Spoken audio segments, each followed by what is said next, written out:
અમદાવાદમાં સતત વરસાદે મુશ્કેલી વધારી છે। અમદાવાદમાં અનેક વિસ્તારો બેટમાં ફેરવાઈ ગયા છે। શિવરંજની વિસ્તારમાં ઘૂંટણસમાં પાણી ભરાઈ ગયા છે।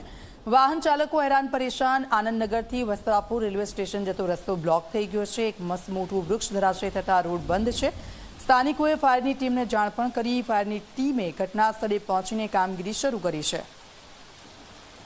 અમદાવાદના દ્રશ્યો છે અને આજે જે વરસાદ વહેલી સવારે શરૂ થયો 3 કલાકનો લગભગ વરસાદ અને આ વરસાદે અમદાવાદને જે રીતે ગમરોડ્યું હતું અને જે અલગ અલગ વિસ્તારો છે એ વિસ્તારોમાં પાણી ભરાઈ ગયા અને તેની સાથે જનતાએ પણ ઘણી હાલાકીનો સામનો કર્યો।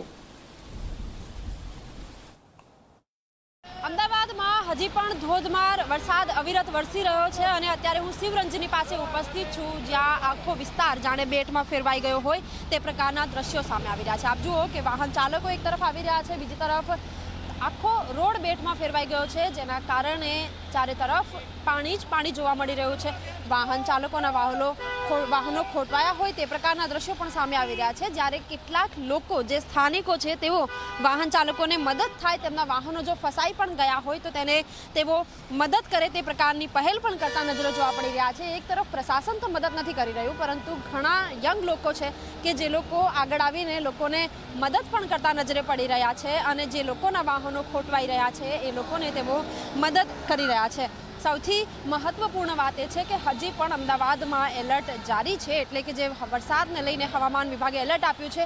ભારે વરસાદથી લઈને અત્યંત ભારે વરસાદની આગાહી વ્યક્ત કરવામાં આવી છે અને એ પ્રમાણે વરસાદ પડી રહ્યો છે। કેમેરામેન શૈલેષ બગડા સાથે સપના શર્મા, ઝી 24 કલાક, અમદાવાદ। તો એલર્ટની વચ્ચે અમદાવાદમાં આ પરિસ્થિતિને આપ જુઓ, ઘણી જગ્યાઓ પર વૃક્ષો ધરાશય થવાની પણ ઘટના બની છે અને તેના કારણે રસ્તાઓ બ્લોક છે। હાલ તો કામગીરી પણ થઈ રહી છે વૃક્ષોને હટાવવાની, પરંતુ પાણી અલગ વિસ્તારોમાંથી ઓસર્યા નથી, કારણ કે સતત વરસાદ અને તેના કારણે રસ્તાઓ સંપૂર્ણપણે બ્લોક। આનંદનગરથી વસ્ત્રાપુર રેલવે સ્ટેશન જતો રોડ એક ઘાટ ધરાશાયી થવાના કારણે બ્લોક થઈ ગયો।